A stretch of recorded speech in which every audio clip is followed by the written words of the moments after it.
I was lying in a pool of rainwater in a hospital parking lot, 7 months pregnant, when I realized my family wanted me dead. The voicemail my mother left for the hospital still echoes in my mind. Her voice dripping with contempt as she said those words that would change everything. That girl has always been a burden. She brought this on herself. Just let her drain dry alone. I never thought I would hear my own mother wish for my death. But there I was listening to Dr. Chen play back the message she had left when he called begging for blood donors. My blood type was rare. I was hemorrhaging. My baby and I were dying. And my mother, the woman who gave birth to me, told them to let me bleed out. Before we go any further, if the story resonates with you, if you have ever felt invisible in your own family, please hit that like button. Subscribe to hear more stories of survival and strength. Drop a comment below telling me your own story, because I promise you, you are not alone. Now let me take you back to where it all began.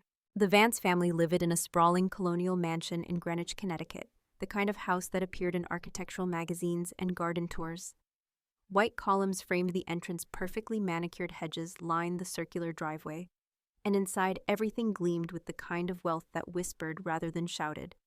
My mother, Margot Vance, had married into old money and spent every waking moment ensuring everyone knew it. My father, Richard Vance, ran an investment firm that had been in his family for 3 generations. And my sister Isabel was their golden child, the daughter who could do no wrong.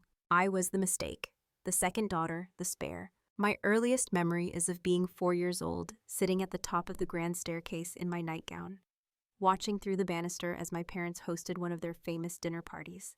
The house was full of laughter and the clink of crystal glasses.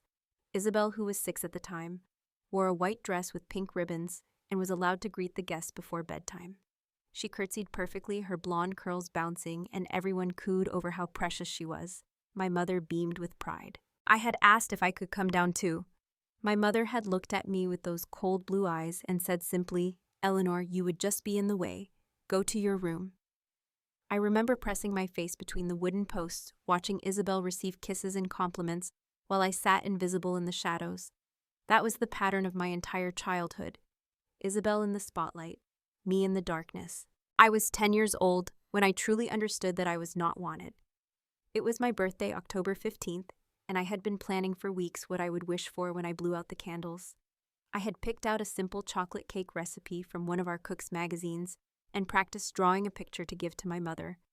I thought maybe, just maybe, this year would be different. Maybe they would remember that I existed.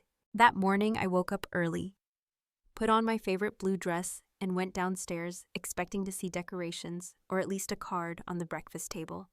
Instead, I found my mother sitting in the sunroom with her coffee reading the financial section of the newspaper. Isabel was already at the table eating fresh berries and cream. "Good morning, Mom," I said, my voice small and hopeful. She did not look up. "Eleanor, sit down and eat quickly. We have a busy day." I sat, my heart sinking. No one said happy birthday. No one acknowledged the date at all. I ate my oatmeal in silence, watching Isabel scroll through her phone, watching my mother turn pages of newsprint, feeling myself disappear a little more with each passing minute. After breakfast, my mother finally addressed me. She slid a cream-colored envelope across the marble table. My name was written on it in her precise handwriting. For just a second, hope flared in my chest. Maybe this was it. Maybe she had planned something after all. I opened the envelope. Inside was a check for $500 and a note card. The message was brief and businesslike. "Eleanor, your father and I have decided to take Isabel to Paris for her early birthday present. We will be gone for 10 days. Mrs. Henderson will stay with you. Use this money to buy yourself something nice. Be good, Mother." I read it twice, trying to make the words say something different. Paris. For Isabel's birthday, which was not for another 2 months. On my actual birthday, they were leaving me behind. I looked up at my mother, waiting for some explanation, some apology, some acknowledgement that this was strange or hurtful. She was already gathering her things. "Isabel, go pack your bag. Our car leaves for the airport in 2 hours." She glanced at me almost as an afterthought. "Eleanor, do try not to bother Mrs. Henderson too much. She is doing us a favor." They left that afternoon. I stood at my bedroom window and watched them load Isabel's luggage into the black Mercedes. She had 3 suitcases for a 10-day trip. My mother wore a cream pantsuit and oversized sunglasses. My father barely looked at the house as he started the engine. Isabel saw me in the window and waved a little smug smile on her face.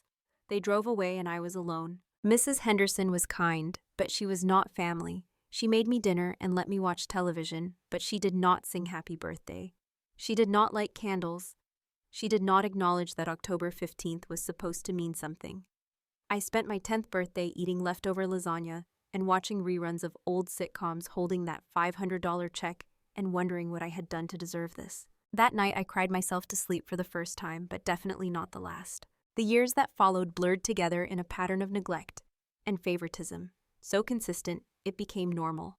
When I made honor roll every semester, my father would grunt acknowledgement without looking up from his newspaper.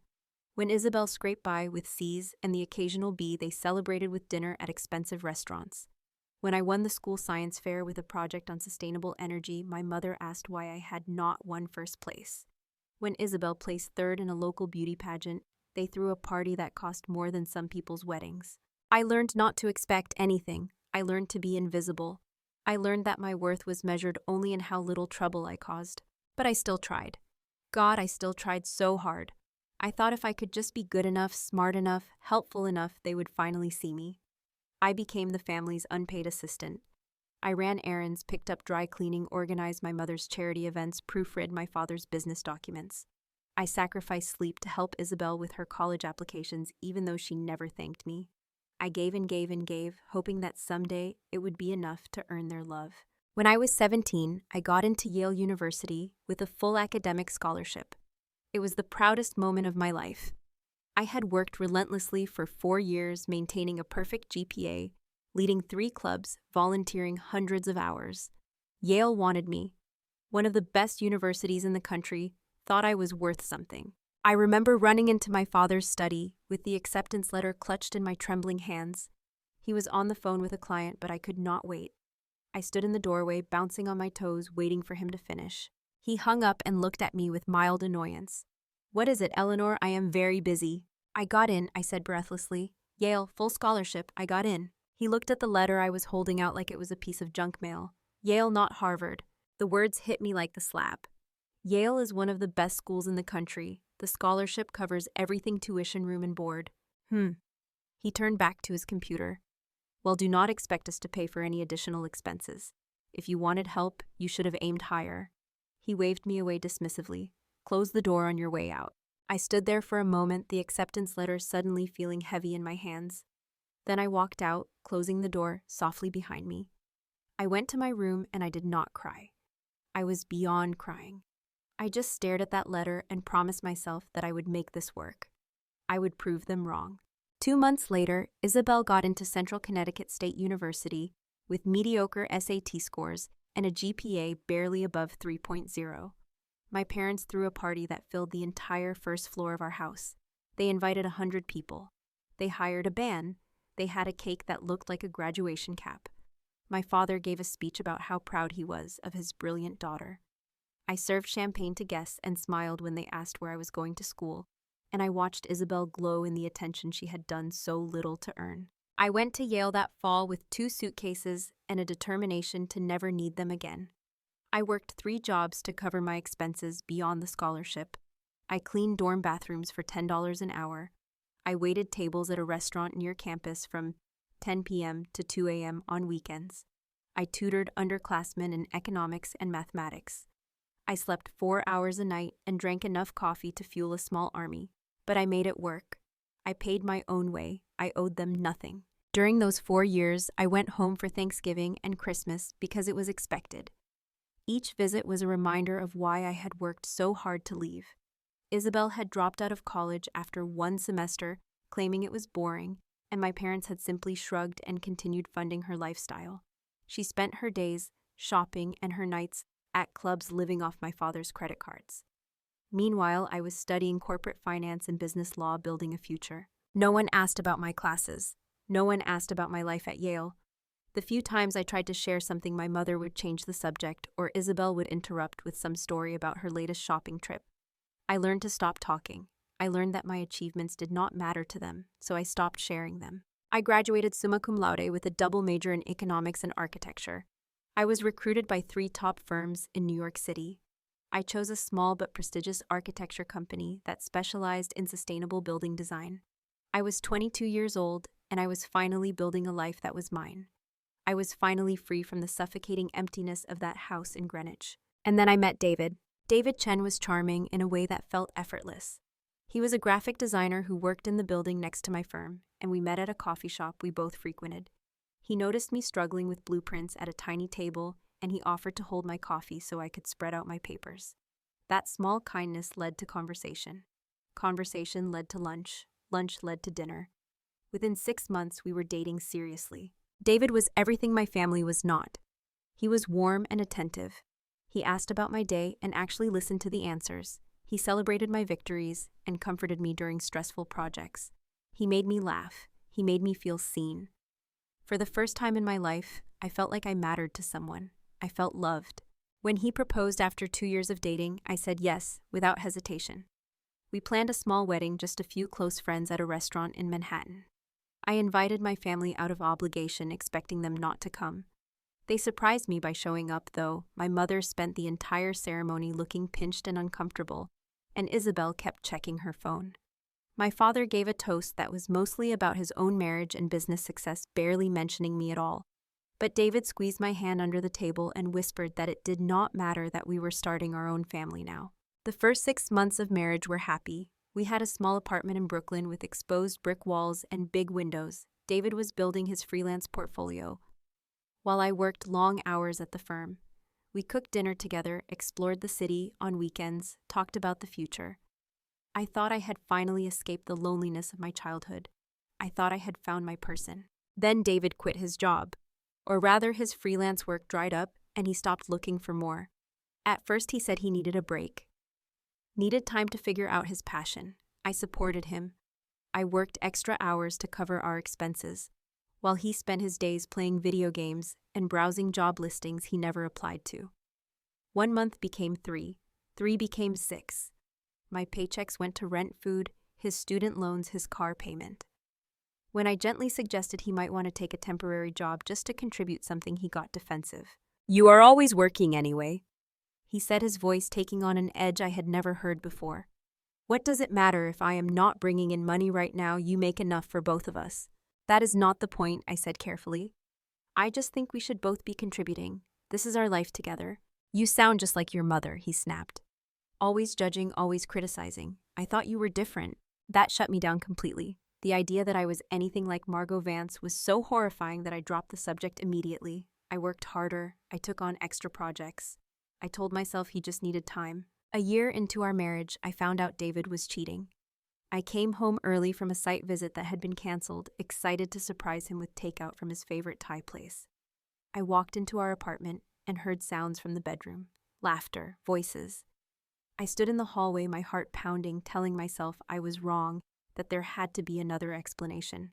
Then a woman's voice drifted out, breathy and satisfied, saying his name in a way I recognized too well. I dropped the bag of food. The container split open on the floor, pad thai and green curry spreading across the hardwood. The bedroom door opened. David stood there, shirtless, his hair messy. Behind him, I could see a blonde woman scrambling to cover herself with our sheets. Our sheets. "Eleanor." His face cycled through surprise, guilt, and then strangest of all, annoyance. "You are home early." I could not speak. I just stared at him, at this man I had married, at this person I had trusted with my heart. The blonde woman grabbed her clothes and rushed past me, mumbling an apology I barely heard. David ran his hand through his hair and sighed like I was the one inconveniencing him. "We need to talk," he said. I found my voice. "We need to talk. You are cheating on me in our bed and you want to talk?" "Do not be dramatic." He walked to the living room and sat on the couch, completely naked, completely shameless. "You are never here, Eleanor. You work 80 hours a week. You are married to your job, not to me. What did you expect?" The absolute gall of it took my breath away. "I work 80 hours a week to support us. Because you quit your job, because you refuse to even look for work. I am working myself to death to pay for this apartment, for your lifestyle, for everything we have. See, this is exactly what I am talking about." He shook his head like I was being unreasonable. "You keep score. You hold everything over my head. Amber does not do that. Amber just enjoys being with me. Amber, her name is Amber. How long has this been going on? He shrugged. 6 months, maybe 7. Does it really matter? I felt something inside me crack. Not break. Crack. Like ice under too much weight. Get out. This is my apartment too. The apartment I pay for, with my name on the lease. Get your things and get out or I'm calling the police. He must have seen something in my face that told him I was serious, because he finally started moving. He threw on clothes, grabbed some belongings, all while complaining about how I was overreacting, how I was being unreasonable, how I could not just throw him out over one mistake. I stood there with my phone in my hand, finger hovering over 911, and watched him pack a bag. At the door, he turned back to me. You are boring, Eleanor. You are cold and boring, and you care more about your career than about real connection. At least Amber makes me feel alive. Then he left. I locked the door behind him, walked to the bathroom, and threw up. I spent that night on the bathroom floor, my face pressed against the cool tile, wondering what was wrong with me. Why was I never enough? What was it about me that made people treat me like I was disposable? I filed for divorce the next morning. David did not contest it, probably because he knew he had nothing to gain. I had been the one paying for everything anyway. The divorce was finalized in 6 months. I was 25 years old, newly single, professionally successful, but emotionally destroyed. I had escaped my family's toxicity, only to walk straight into another toxic relationship. I was beginning to think maybe the problem was me. I did not tell my family about the divorce until it was final. I knew what they would say. I knew my mother would find some way to make it my fault. But eventually, I had to update my emergency contact information at work, which meant I needed to change it from David to someone else. I had no one else, so I called home. Margot answered on the third ring, her voice clipped and efficient. Vance residence.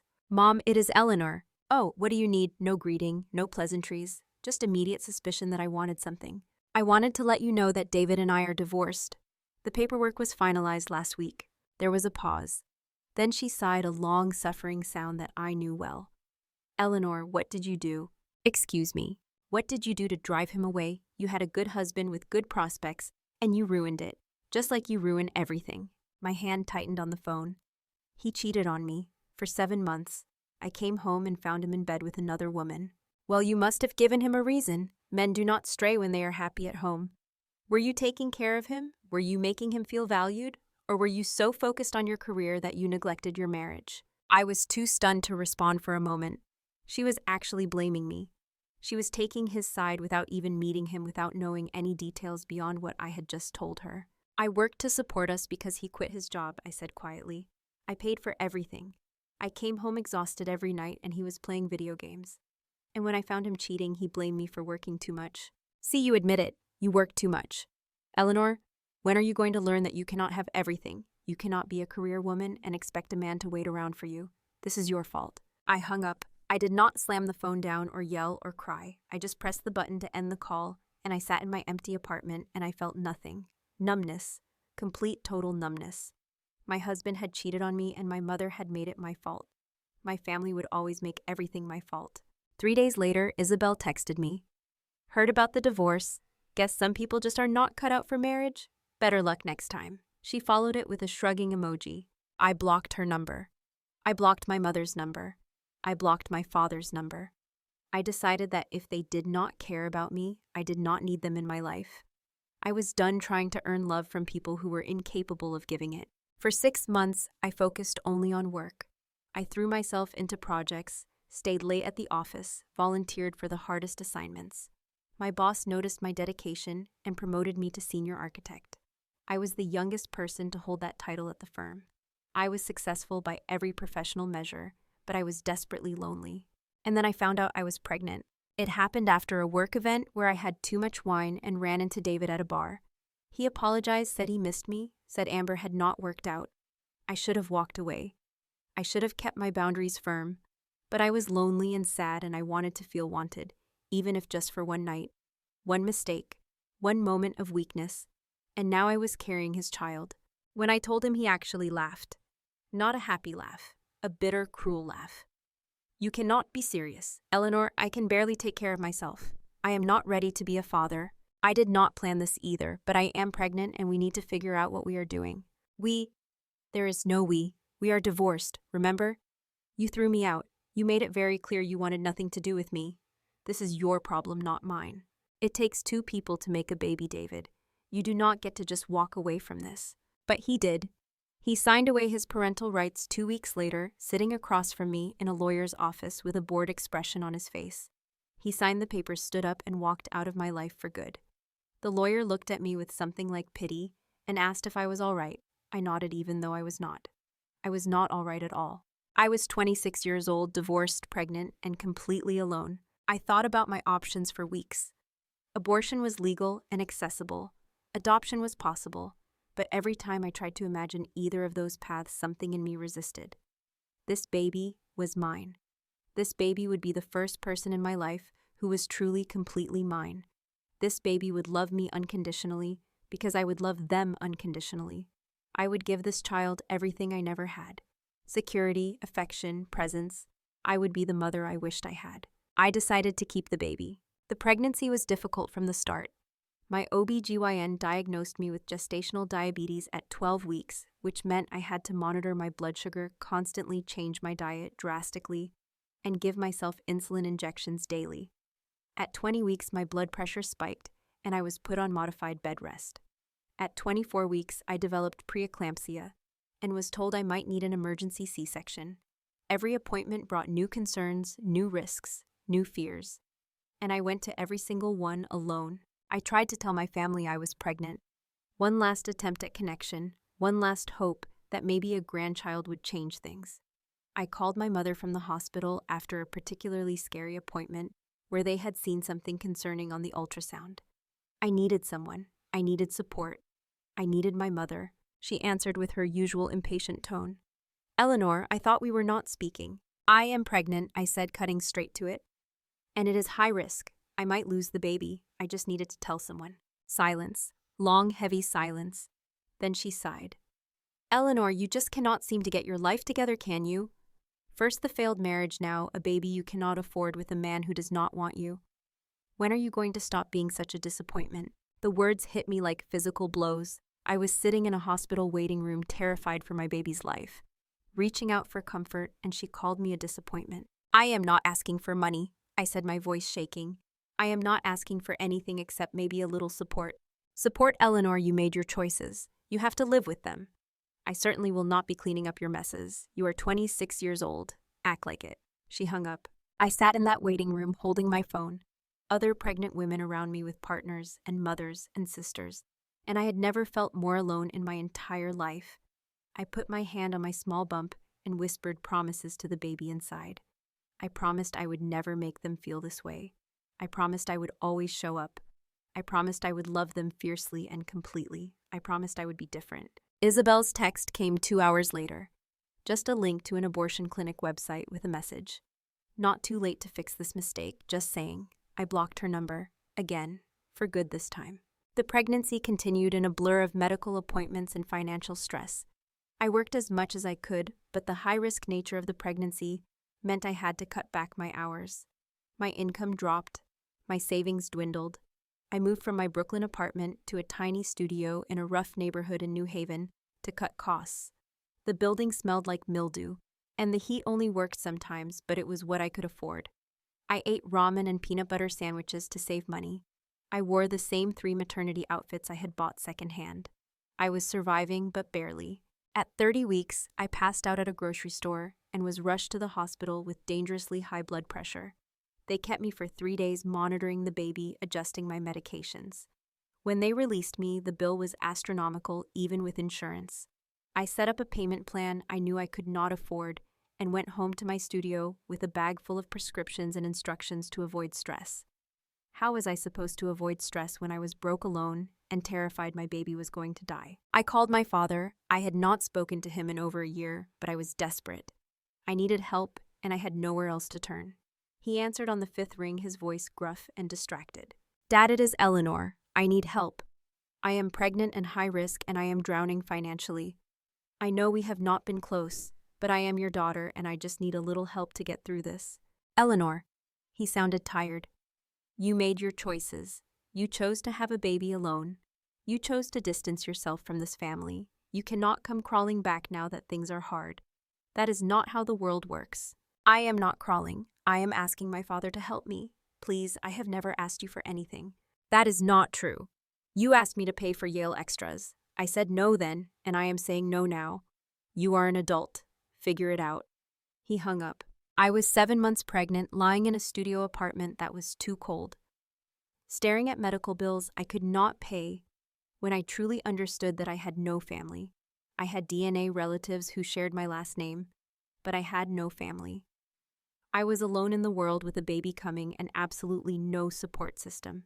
That was my reality when the bleeding started. I was walking to my car after a routine checkup when I felt the first cramp, sharp and sudden low in my abdomen, then wetness between my legs. I looked down and saw blood, so much blood. I tried to reach for my phone, but another cramp hit this one strong enough to double me over. I went down to my knees in the parking lot, rain starting to fall, and I knew something was very, very wrong. Help! I tried to call out, but my voice was weak. The world was tilting. Someone please help me. I saw shoes, someone running toward me. A man's voice, urgent and scared. Miss, can you hear me? I am calling 911. Stay with me, okay? Stay awake. But I could not stay awake. The pain was too much, the blood loss too severe, the world too fuzzy around the edges. I felt myself falling, my head hitting the wet pavement, and then everything went black. When I woke up, I was in a hospital bed.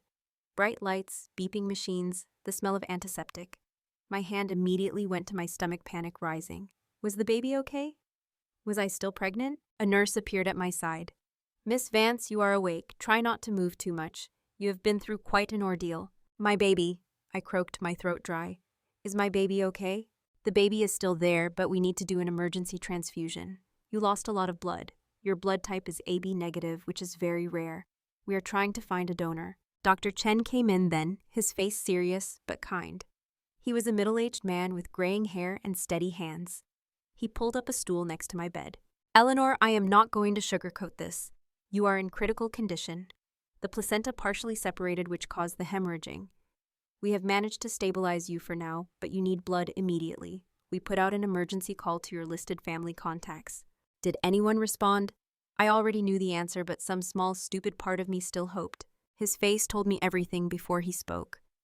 I spoke to your mother directly. She said she would consider it and call me back. That was 4 hours ago. I have called her 3 more times. She is not answering. 4 hours. I had been dying for 4 hours, and my mother could not be bothered to pick up the phone. I laughed, a bitter sound that hurt my chest. Of course she is not answering. Dr. Chen looked uncomfortable. There was one call she did return. She left a voicemail. I think you should hear it. He pulled out his phone, hesitated, then pressed play. My mother's voice filled the small hospital room, clear and cold, and absolutely certain. Dr. Chen, I have thought about your request, and I'm going to be very clear with you. That girl has always been a burden on this family. Everything she touches turns to disaster. She makes terrible decisions and then expects everyone else to clean up her messes. She brought this situation on herself, and frankly, if she wants to play the victim, she can do it alone. My advice, just let her drain dry. Maybe then she will finally stop being everyone else's problem. Do not call me again. The message ended. The silence that followed was so heavy I could not breathe. Dr. Chen looked at me with something between horror and pity. He started to say something, then stopped, then started again. Miss Vance, I am so sorry. No one should have to hear that, especially not in your condition. But I was not crying. I was not even surprised. I was just lying there, one hand on my belly, feeling something inside me harden into steel. They wanted me to drain dry. They wanted me to die. My own mother had told a doctor to let me and my baby die because we were inconvenient, because we were a burden. Find another donor. I said, my voice flat and hard. I do not need them. I have never needed them. Find another way. Dr. Chen nodded quickly and left. I lay there in that hospital bed listening to the monitors beep, feeling my baby move inside me, and I made a decision. If I survived this, and that was a big if, I was done. Done trying to earn their love. Done hoping they would change. Done pretending we were a family. They had shown me who they were over and over again for my entire life, and I had refused to believe it. But this was undeniable. This was unforgivable. They wanted me dead. So I would make sure they understood what they had lost when I survived. The donor came from the emergency registry. His name was Michael Thorne, Dr. Chen told me later. He was a veteran who had survived Afghanistan and now dedicated himself to helping others survive too. He donated blood regularly because someone had saved his life once, and he believed in paying it forward. He saved my life without knowing me, without asking for anything, without making me beg or grovel or prove I was worthy. He just gave because that is what decent human beings do. When I woke up after the transfusion, there was a single white rose on my bedside table. The nurse told me Michael had left it before he went home. I held that rose for a long time, tears finally coming, but they were not tears of sadness. They were tears of gratitude. A stranger had valued my life more than my own family. A stranger had given me a chance when my own blood relatives had refused. My son was born 3 weeks later via emergency C-section. Lucas Alexander Vance came into the world at 6 pounds 2 ounces premature, but fighting. He had a head full of dark hair and the loudest cry I had ever heard.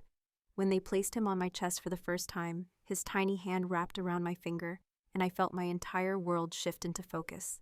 This was what love felt like. This pure, overwhelming, unconditional love. This was what I had been searching for my entire life. Not from a husband, not from parents who never wanted me, but from this perfect little person who was mine, all mine, to protect, to cherish, to raise right. I kissed his forehead and whispered promises through my tears. I promised him he would always be wanted. He would always be celebrated. He would never question whether he was loved. He would never feel invisible. I would be the mother I needed, and he would never know the pain I had lived with for 26 years. But I also promised something else. I promised him that I would be strong, that I would build a life worth living, that I would show him what it meant to rise after being knocked down. And I promised him that the people who had tried to destroy us would see exactly what they had thrown away. The first year after Lucas was born was the hardest year of my life, and that is saying something. I was recovering from a traumatic birth, dealing with postpartum complications, trying to breastfeed a premature baby who had latching difficulties, and working 3 part-time jobs to keep us afloat. I barely slept. I ate whatever I could grab between feeding schedules. I wore the same clothes for days because I had no time or energy for laundry. I cried in the shower most mornings, the only place Lucas could not hear me break down. But I survived. We survived. Every small victory felt monumental. The first time Lucas slept for 4 hours straight. The first time I managed to pay all the bills on time. The first time I looked in the mirror and recognized myself again. Small victories, but they added up. I worked as an overnight cleaner at an office building, bringing Lucas with me in his car seat. I would vacuum conference rooms and sanitize bathrooms while he slept, grateful that newborns could sleep anywhere. When he woke up crying, I would feed him in an empty office surrounded by computer monitors and ergonomic chairs, and I would tell him about the life we were going to build. During the day, I worked at a diner as a breakfast waitress. Lucas would sleep in a portable crib. The owner, Mrs. Patricia, kindly let me keep in the back room. She was a grandmotherly woman who had raised 4 kids on her own after her husband left, and she understood what I was going through. She would watch Lucas during busy hours so I could focus on customers, and she never complained when he cried or needed attention. She was more family to me in those months than the Vances had ever been. My third job was at a flower shop 3 blocks from my studio apartment. It was owned by an elderly widow named Mrs. Callahan, and it was the job that changed everything. Mrs. Callahan was in her 70s, spry and sharp, with white hair she kept in a perfect bun, and hands that knew flowers like old friends. She hired me to help with inventory and basic arrangements, and she did not mind when I brought Lucas to work. "A flower shop should have life in it," she said the first day, smiling at Lucas in his carrier. "Babies and flowers both are new beginnings. He is welcome here anytime." Mrs. Callahan taught me everything about flowers. Not just how to arrange them, but how to understand them. How each flower had meaning, history, personality. How a perfect bouquet was like telling a story without words. How running a business was equal parts art and arithmetic. She was patient with my mistakes and generous with her praise when I did well. She was everything a mentor should be. One evening as we were closing up shop and I was feeding Lucas in the back room, Mrs. Callahan brought me tea and sat down across from me. "Eleanor, can I ask you something personal?" I looked up, suddenly nervous. "Of course. Where is Lucas's father, and where is your family? I have known you for 3 months now, and I have never seen anyone visit or help you. You are doing all of this alone." The question was kind, not judgmental, but it still made my throat tight. His father signed away his rights before Lucas was born, and my family, well, they are not really family. They made it clear they wanted nothing to do with me or my son. Mrs. Callahan's face softened with understanding. I am sorry, dear. That must be incredibly difficult. It is. I looked down at Lucas, his eyes drooping as he finished eating. But we are managing. We will be okay. You are not just managing, Eleanor. You are surviving against terrible odds. But I have been watching you. You're smart. You work harder than anyone I have ever met. You have an eye for beauty and a head for numbers. You could do so much more than survive. What do you mean? She leaned forward, her eyes bright. I mean, you could do what I did. I started this shop 40 years ago with nothing but a loan and a dream. I built it into something successful, something that supported me and my children. You could do the same. You could build something for yourself and Lucas. You could create security, stability, a real future. Mrs. Callahan, I appreciate the faith, but I can barely keep my head above water now. I do not have capital to start a business. I do not have time. I do not have resources. You have me, she smiled. I am getting old, Eleanor. I do not have children who want this business. I have been thinking about what happens to this place when I am gone. What if you helped me expand it? What if we started small? Maybe an online ordering system, some wedding packages, corporate accounts. You do the work, learn the business inside and out, and eventually this could be yours. I stared at her, hardly daring to believe what she was offering. You would do that for me. Not for you, dear. With you. You would earn every bit of it. But yes, I would. I see something in you. Strength, determination. And underneath all that survival mode, I see someone who wants to build something beautiful. So what do you say? Want to build an empire? I looked at Lucas sleeping peacefully in my arms. I thought about the studio apartment with its broken heat. I thought about 3 jobs that left me exhausted and still barely making ends meet. I thought about my family and their money and their cruelty. I thought about that voicemail, my mother's voice wishing me dead. Yes, I said, let us build an empire. The next 2 years were a blur of relentless work, but this time the work had purpose. Mrs. Callahan and I transformed her small shop into something bigger. We launched a website with online ordering. We created wedding packages and targeted engaged couples with beautiful photography and testimonials. We reached out to local businesses for corporate accounts, offering weekly flower deliveries for offices and lobbies. We worked farmers markets on weekends, selling affordable bouquets and building name recognition. I studied business at night after Lucas went to bed, taking free online courses in marketing, financial management, customer service. I read every book I could find on entrepreneurship. I watched YouTube videos on social media strategy. I taught myself graphic design so I could create our promotional materials. Every spare moment was invested in building something that would last. Lucas was my constant companion through all of it. He sat in his high chair while I arranged flowers, babbling happy nonsense. He took his first steps in the shop, stumbling from the counter to my arms, while Mrs. Callahan cheered. His first word was flower, which made Mrs. Callahan cry happy tears. He was growing up surrounded by beauty and hard work and love, so much love. The business grew faster than I expected. Word of mouth brought customers. Customers brought more customers. We hired 2 part-time employees, then 4. We opened a second location in a neighboring town, then a third. The online orders started coming from across the state, then from nearby states. We had to hire a delivery team. We had to buy a van. We had to expand our supplier relationships. I was still working constantly, but now I had help. Now I had a salary. Now I had health insurance for Lucas. Now I had savings in the bank. Real savings, the kind that meant if an emergency happened, we would be okay. I moved us out of the studio and into a small 2-bedroom apartment in a safer neighborhood. It was not fancy, but it was warm and clean and ours. Lucas was 2.5 years old when I finally felt like I could breathe. The business was stable. Our lives were stable. I had done it. I had survived and built something from nothing. I had created security for my son and for myself, without any help from the family that had abandoned me. That was when Isabel called. My number must have stayed the same through all the changes, and somehow she still had it. Her name appeared on my phone screen late one Tuesday evening. I stared at it for a long moment, debating whether to answer. I had blocked her multiple times over the years, but each time I changed phones or services, the blocks reset. I had not heard from her or anyone in my family since before Lucas was born. over 2 years of silence. Curiosity got the better of me. I answered, "Hello?" Eleanor, Isabel's voice was tight-strained in a way I had never heard before. She sounded stressed. "I need to talk to you." "I am listening." "Mom wants you to come to dinner this Saturday. She wants to see you, and she wants to meet your son." I almost laughed. She wants to meet him, the grandson she told a doctor to let die, that is rich. Look, I know things have been complicated, but she is trying to make an effort here. The least you could do is meet her halfway. Complicated, Isabel. She told the hospital to let me bleed to death. She said I should drain dry. There is nothing complicated about that. That is attempted murder by negligence. You are being dramatic. She was upset. She said things she did not mean. People say stupid things when they are emotional. She was not emotional. She was cold and calculated. I heard the voicemail. I have it saved. Her voice was steady. She meant every word. Silence on the other end.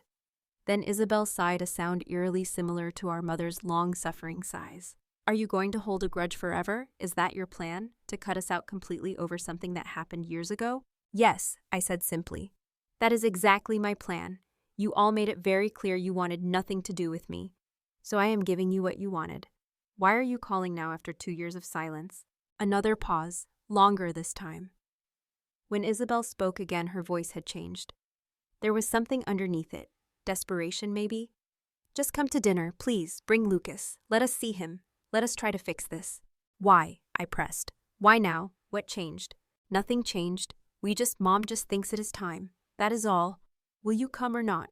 There was definitely something she was not telling me. I could hear it in her voice, in the way she was stumbling over her words. But my curiosity was piqued. After 2 years of complete silence, suddenly they wanted to see me, wanted to meet Lucas. Something had changed, something significant, and I wanted to know what it was. "Fine," I said. "I will come, Saturday at 6. "Yes, 6, thank you, Eleanor." She hung up before I could change my mind. I sat there holding my phone, wondering what I had just agreed to.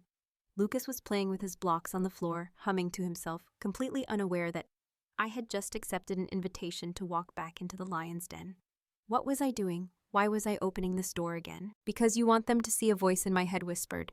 "You want them to see what you built without them. You want them to see that you survived. You want them to understand what they threw away." And that voice was right.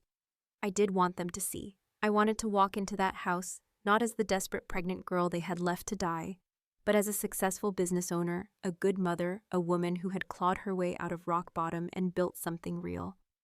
I wanted them to see Lucas healthy and happy and loved. I wanted them to understand just for a moment what they had missed. So on Saturday evening, I dressed Lucas in his nicest outfit, a little button-down shirt and tiny khakis that made him look like the most adorable miniature businessman. I put on a dress I had bought specifically for client meetings, professional and elegant paired with heels, that added 3 inches to my height. I did my makeup carefully. I styled my hair. I looked like I had my life together because I did. I rented a sleek black Mercedes for the occasion. I could have driven my used Honda Practical and paid off, but I wanted to make a statement. I wanted them to see that I had money now, that I had success, that I had risen above everything they had done to me. The drive to Greenwich felt surreal. I had not been back to the house in over 3 years. As I turned onto the familiar street, past the manicured lawns and historic houses, memories flooded back. Growing up invisible in this neighborhood, walking to school alone while other kids were driven, coming home to an empty house.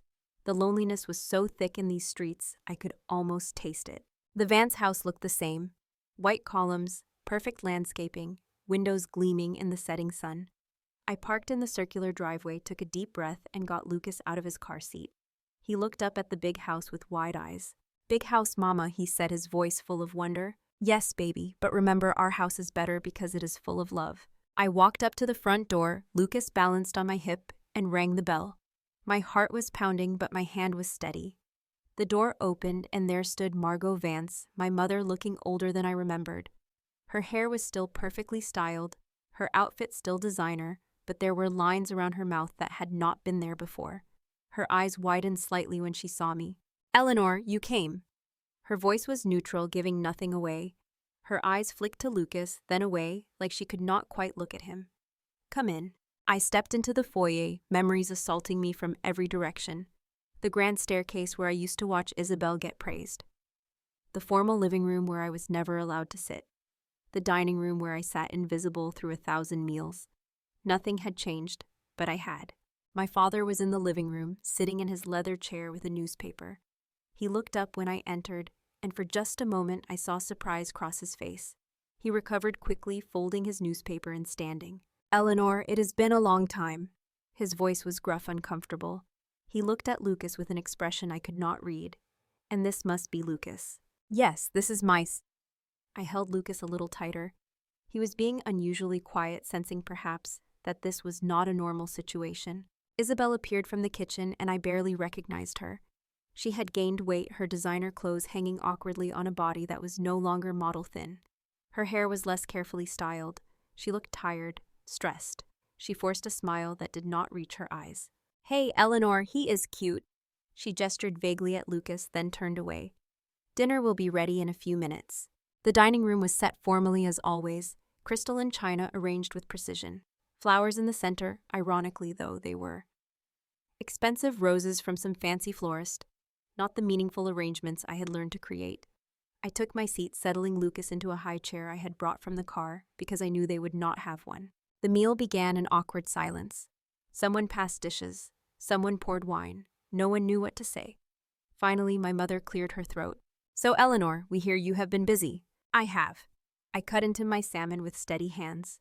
Lucas was eating the food I had brought for him, Cheerios, and cut up grapes, ignoring the fancy meal around him. "A flower shop," Isabel mentioned. Her tone was carefully neutral, but I could hear the dismissal underneath. "That must be keeping you occupied." "3 flower shops," I corrected.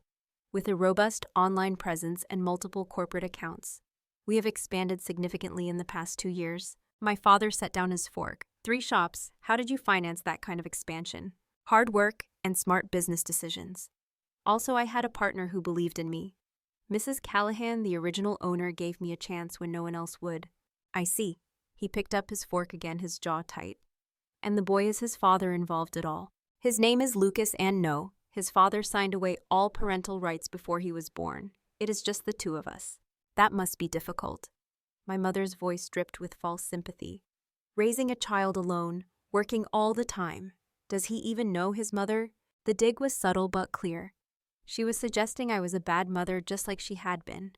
I felt anger flare in my chest, but I kept my voice calm. "Lucas knows he is loved every single day. He knows his mother will always show up for him. He knows he is the most important thing in my life. Yes, I work hard, but I also make sure he feels valued and wanted. Always." The implication hung in the air. "Unlike how you made me feel, no one missed it." Isabel laughed, sharp and bitter. "Wow, subtle. Are you really going to hold childhood stuff over our heads forever? We were not perfect parents, big deal. No one is.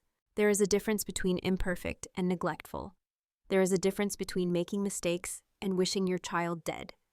I pulled out my phone, opened the saved voicemail, and set it on the table. Should I play it, or do we all remember what was said? The table went silent. My father's face flushed red. Isabel looked away. My mother's expression hardened into ice. "That was taken out of context," she said coldly. I was upset. I said things I did not mean. "Funny because you sounded very calm, very certain, very clear about what you wanted." I looked at each of them in turn. "But I did not come here to rehash the past. I came because you invited me. So why am I here?" What changed after 2 years of complete silence? My father and mother exchanged a look. A long, meaningful look that told me I was right. Something had definitely changed. Isabel stared at her plate. The silence stretched out, uncomfortable and thick. Finally, my father spoke. "I am sick." The words dropped like stones into water. I waited for him to continue. "I have cancer, pancreatic cancer, stage 4. The doctors say I have 6 months to a year if I am lucky. I should have felt something. Sadness, fear, concern, but I just felt numb, empty, like he was a stranger telling me about another stranger's diagnosis. "I am sorry to hear that," I said because it seemed like the thing to say. "I need treatment, aggressive treatment, but there are complications. I need regular blood transfusions as part of the therapy. My blood type is AB negative, very rare." And there it was, the real reason for the dinner invitation, the real reason they wanted to see me after 2 years. Not because they missed me, not because they wanted to meet their grandson, but because they needed something from me. AB negative, I repeated slowly. That is my blood type. Yes. My mother leaned forward, her face carefully composed. You are the only family member who shares his blood type. We need you to donate, regular donations possibly for months. I looked at my father, really looked at him. He looked smaller than I remembered, older, frailer. He was dying, and he needed my blood to have any chance at survival. The same blood they had refused to give me when I was dying. The same blood my mother had told a doctor should drain from my body. You want my blood, I said softly. Lucas was getting fussy, so I picked him up and held him on my lap. He curled into me, sucking his thumb, trusting and safe. You are my daughter. Family helps family. My father's voice cracked slightly. Please, Eleanor. I know we have had our difficulties, but this is life or death. The audacity was breathtaking. Family helps family. The hypocrisy was so thick I could choke on it. Family helps family, I repeated. That is interesting, because when I was dying in a hospital parking lot with a baby inside me, family told the doctor to let me drain dry. Do you remember that? Do you remember what you said? That was different, my mother snapped. You made choices that led to that situation. Your father is ill through no fault of his own. My choices. My choice to get pregnant. My choice to have a high-risk pregnancy. My choice to hemorrhage in a parking lot. Those are the choices you are talking about. You chose to have a baby you could not afford with a man who did not want you. You chose to distance yourself from this family. You created your own crisis. I stood up slowly, settling Lucas on my hip. He wrapped his arms around my neck, sensing my tension. I looked at my mother, really looked at her, and I saw her clearly for the first time in my life. She was not a complex person struggling with showing love. She was not a flawed mother doing her best. She was simply cruel, selfish, incapable of empathy, and I was done making excuses for her. Let me make sure I understand this correctly. When I was dying and needed blood, you told the doctor to let me drain dry because I deserved it for my poor choices. But now that Dad is dying and needs blood, I should donate because family helps family. Is that right? You are twisting things, Isabel said, but her voice was weak. She knew how bad this looked. I am not twisting anything. I am simply pointing out the hypocrisy. I pulled my phone out again and played the voicemail. My mother's voice filled the dining room, cold and clinical. Just let her drain dry. Maybe then she will finally stop being everyone else's problem. The message ended. My father looked like he might be sick. Good. You want my blood? I asked quietly. The blood you said should drain from my body. The blood a stranger had to give me because my own family refused that blood. Eleanor, please. My father's voice was barely a whisper. I am your father. Does not that mean anything? You're right, it should mean something. But you taught me what family means in this house. You taught me that love is conditional, that worth is measured by usefulness. You taught me that when someone needs help, you only give it if it benefits you. So I learned. I learned your lessons very well. I walked to the door, still carrying Lucas. Behind me, I heard chairs scraping, people standing up. Where are you going? My mother's voice was sharp with panic. We are not done talking. Yes, we are. You invited me here under false pretenses. You did not want to see me or meet your grandson. You wanted my blood, and I am not giving it to you. You are going to let your own father die. Isabel's voice was shrill. Because of some grudge, because your feelings got hurt. You are a monster. I turned back to look at them, these three people who should have been my family but never were. I am not letting anyone die. I am simply doing what you taught me. I am walking away from someone who needs me because helping them is inconvenient. I am prioritizing my own comfort over someone else's survival. Sound familiar? My father grabbed the edge of the table for support. Eleanor, please. I am begging you. I made mistakes. We all made mistakes. But I am dying. Do not let me die like this. You made mistakes. I felt something snap inside me. You forgot my 10th birthday to take Isabel to Paris. You told me I should have gone to Harvard instead of congratulating me for getting into Yale. You refused to help when I was drowning financially during my pregnancy. Those are mistakes. But what Mom did telling a hospital to let me die, that was not a mistake. That was a choice. A conscious, deliberate choice to value her own convenience over my life. I was angry, my mother said, but her voice shook. I said things I did not mean. People say terrible things when they are upset. No, I shook my head. You were calm, you were clear, you meant every word. And even if you did not, you never apologized. You never checked to see if I survived. You never called to meet your grandson. You went on with your lives for 2 years without a single thought about whether I was alive or dead. The only reason you contacted me now is because you need something. Well, I needed something too. I needed a mother, I needed a father, I needed a family, and you gave me nothing. I pulled open the door. The evening air was cool, refreshing after the stifling atmosphere inside. So here is what is going to happen. I am going to leave now. I am going to take my son home. I am going to continue building my life, my business, my future, and you are going to face the consequences of your choices, just like you told me to do. You are murdering him, my mother hissed. If he dies, his blood is on your hands. I looked at her one last time. No, his blood or lack thereof is on your hands. You taught me that family is conditional, that love comes with strings, that help is only given when it benefits you. I am just finally accepting the family values you worked so hard to instill in me. Congratulations, Mother. I turned out exactly like you. I walked to the car. Behind me, I heard my father calling my name, his voice weak and desperate. I heard my mother's sharp voice ordering me to come back. I heard Isabel cursing at me. I did not look back. I buckled Lucas into his car seat, got in the driver's seat, and drove away from that house for the last time. Lucas fell asleep on the drive home, exhausted from the stimulation. I carried him inside our apartment, put him in his crib, and stood there watching him sleep. My beautiful boy, my whole world, the reason I had survived everything. I will never let them hurt you, I whispered. I will never let you question your worth. You are loved, baby boy, always and forever. I went to my bedroom and I cried. Not for my father's diagnosis, not out of guilt for refusing to help, but out of grief for the family I had always wanted and would never have. I cried for the little girl who stood at the top of the stairs, watching her sister get praised. I cried for the teenager who tried so hard to be good enough. I cried for the young woman who kept hoping things would change. And then I stopped crying. I was done grieving people who were still alive, but had never truly lived in my heart anyway. I was done carrying the weight of their choices.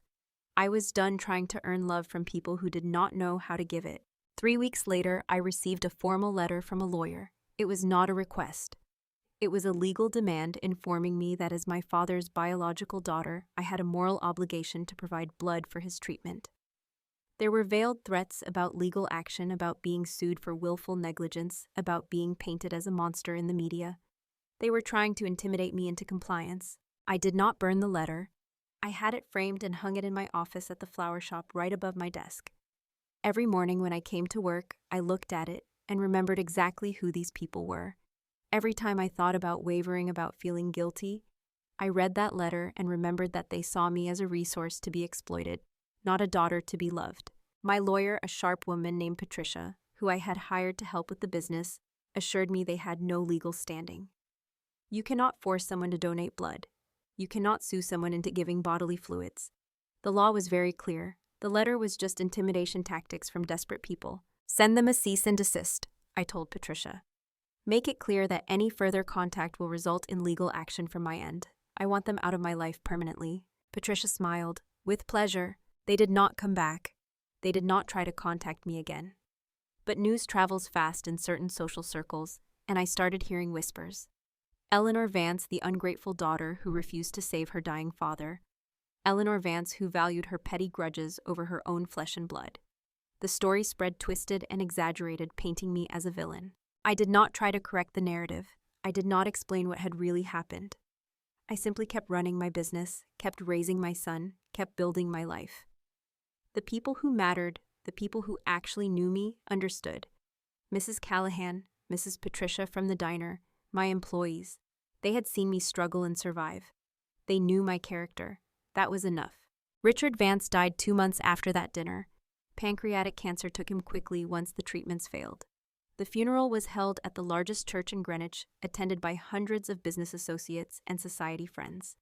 I heard about it through mutual acquaintances. I did not go. I sent a wreath of white roses with a card that said simply, "For the father I wish I had." The days following my father's death, I heard through the social circles of Greenwich that the Vance family was crumbling. Without Richard's business acumen, without his connections, the company he had built over 3 decades began to fall apart. Scandals that had been buried came to light. Financial mismanagement was exposed.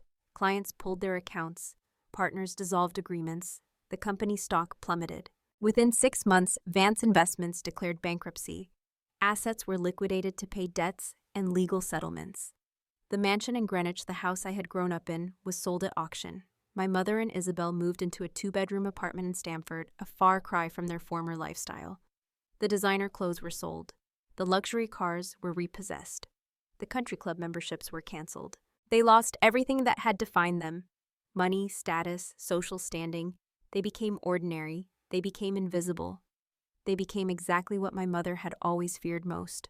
I watched it happen from a distance through social media posts and whispered gossip, and I felt nothing. No satisfaction, no vindication, no guilt. Just a vast, empty nothing. They were strangers now. Strangers who happened to share my DNA. Meanwhile, my life flourished. The flower business continued to grow. We opened a 4th location, then a 5th. The online ordering system expanded to neighboring states. We partnered with wedding planners and event coordinators. We secured contracts with major corporations for their office buildings and hotels.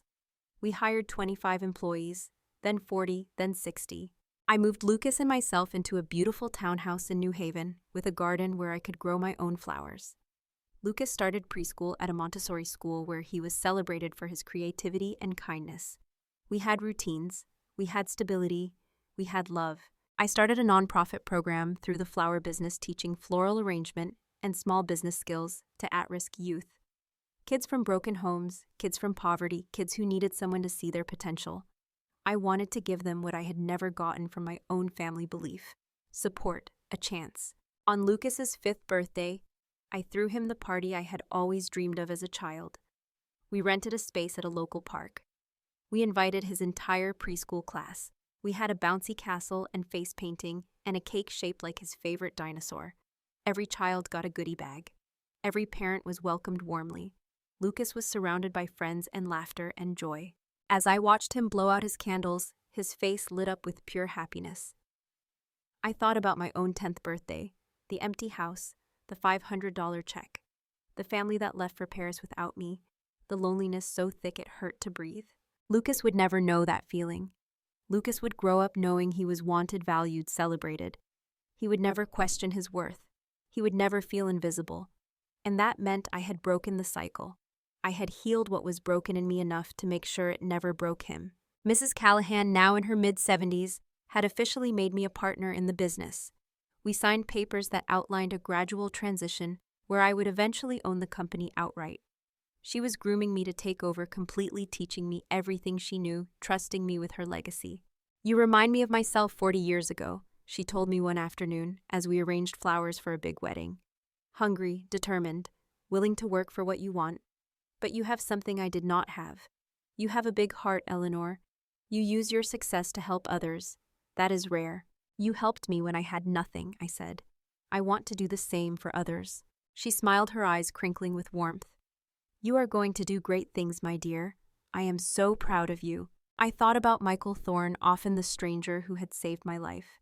After Lucas was born and things stabilized, I tracked him down through the blood donation registry.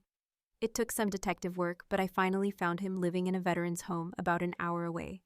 He was battling late-stage PTSD and health complications from his time in Afghanistan, but he had a quiet dignity about him that reminded me why he had saved a stranger's life without hesitation. I started visiting him every week, bringing flowers from the shop and spending time listening to his stories. He had no family nearby, no regular visitors. He was lonely in the way only veterans can be, carrying memories too heavy for one person to bear. "You did not have to do this," he told me during one of my early visits, gesturing to the fresh arrangement I had brought.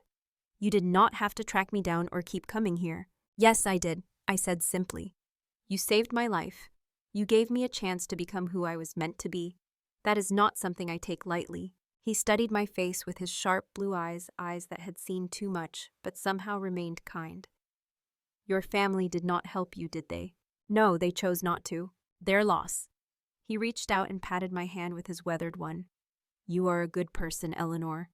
The kind of person worth saving. I am glad I was able to help." Michael became the grandfather Lucas never had.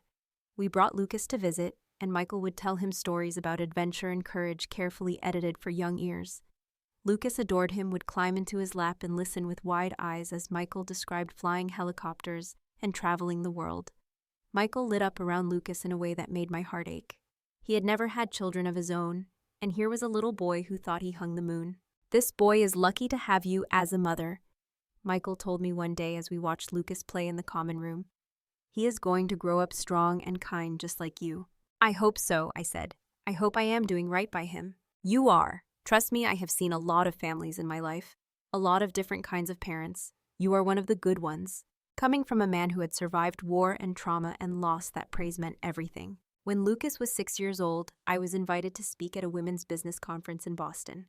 The topic was building businesses from adversity, and the organizers had heard my story through industry connections. They wanted me to share my journey from rock bottom to success. I almost said no. I had never been one for public speaking, and the idea of sharing such personal pain in front of hundreds of strangers was terrifying. But then I thought about all the Eleanor Vances out there, the women trapped in toxic families, the single mothers drowning in impossibility, the people who thought survival was not an option. Maybe my story could help them.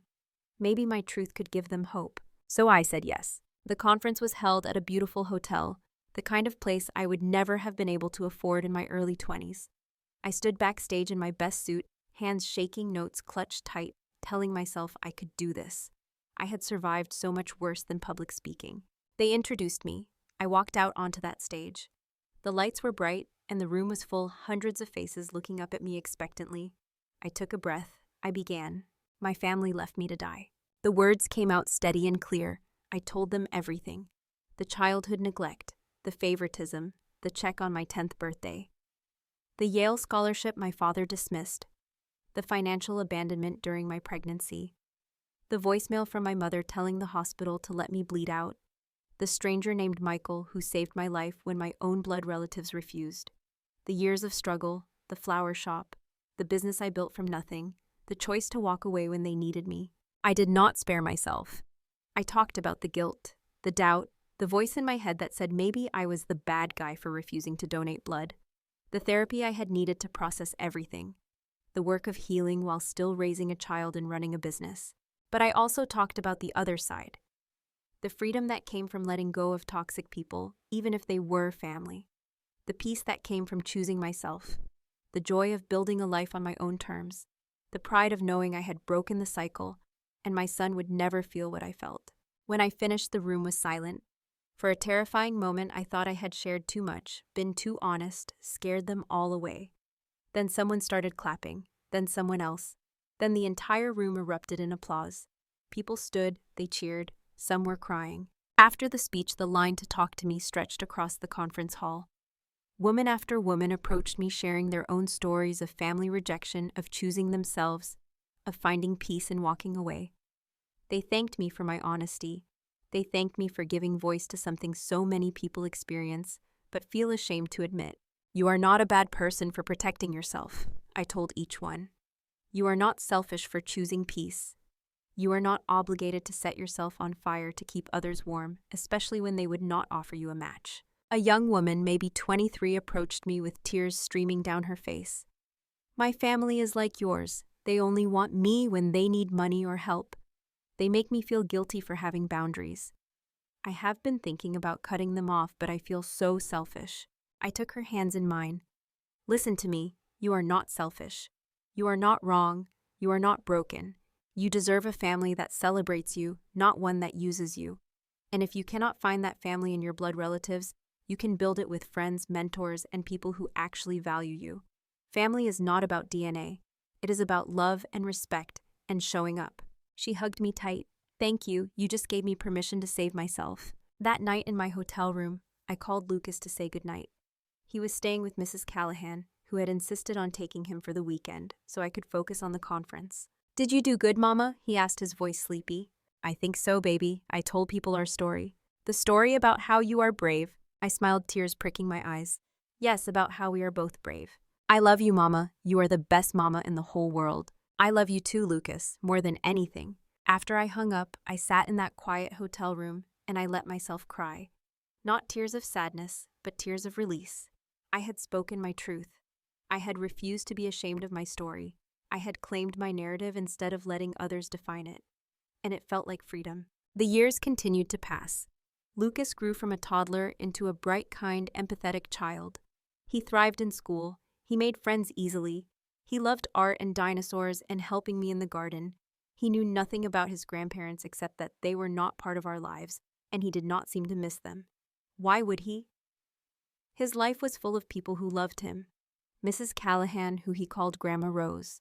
Michael, who he called Grandpa Mike, until Michael passed away peacefully when Lucas was 7. Mrs. Patricia from the diner. Our employees who had watched him grow up in the flower shop. Lucas had a family. It just was not the traditional kind. The business continued to expand. 7 locations across Connecticut.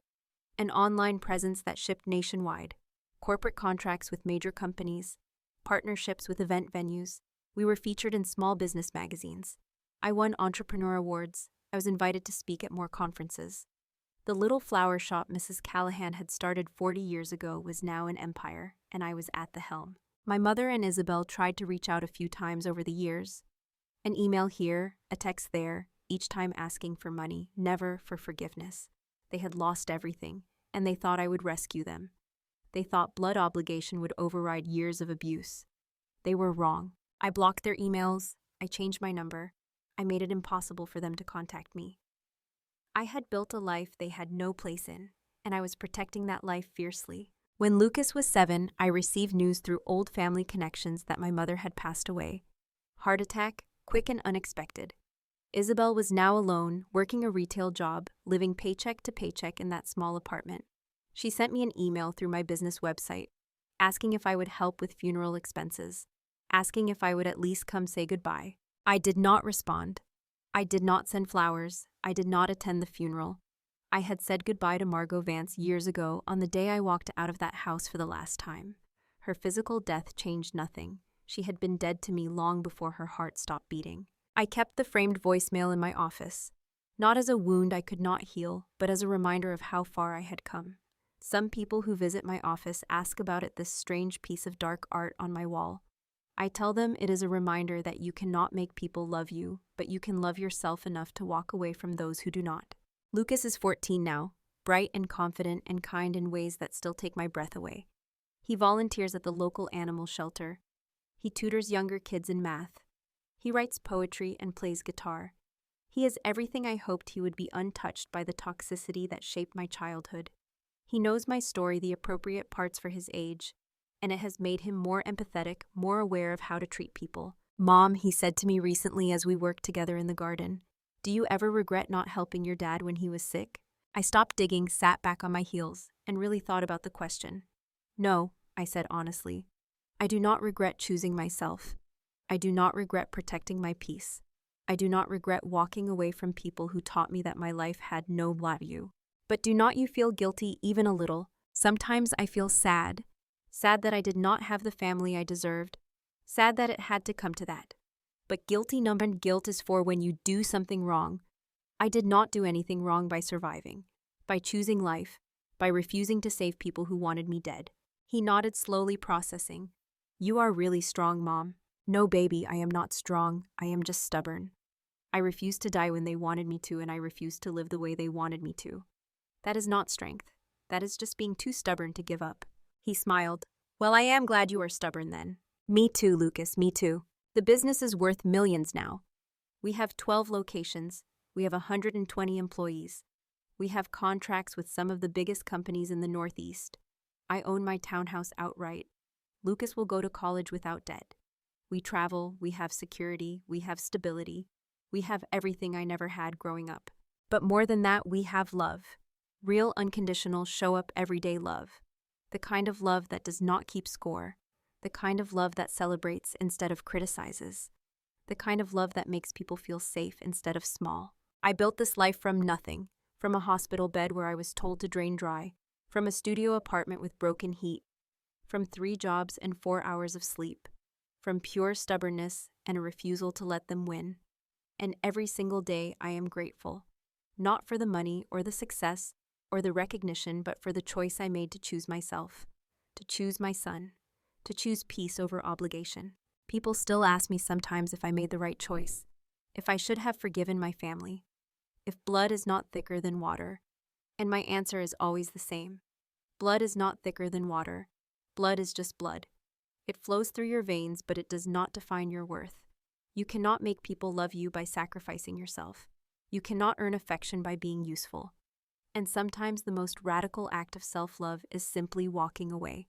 My family wanted me to drain dry. Instead, I learned to bloom. Your family should be your safe place, but what happens when they become your greatest source of pain? Have you ever had to choose between family loyalty and self-preservation? If this story resonated with you, if you have ever felt unseen or unloved by the people who were supposed to cherish you most, you are not alone. Hit that like button if you believe in choosing yourself. Subscribe for more stories about survival strength and second chances. And please drop a comment telling me your thoughts, your story, or just letting me know you are out there. Because sometimes the family we choose is stronger than the family we are born into. Thank you for listening to my truth.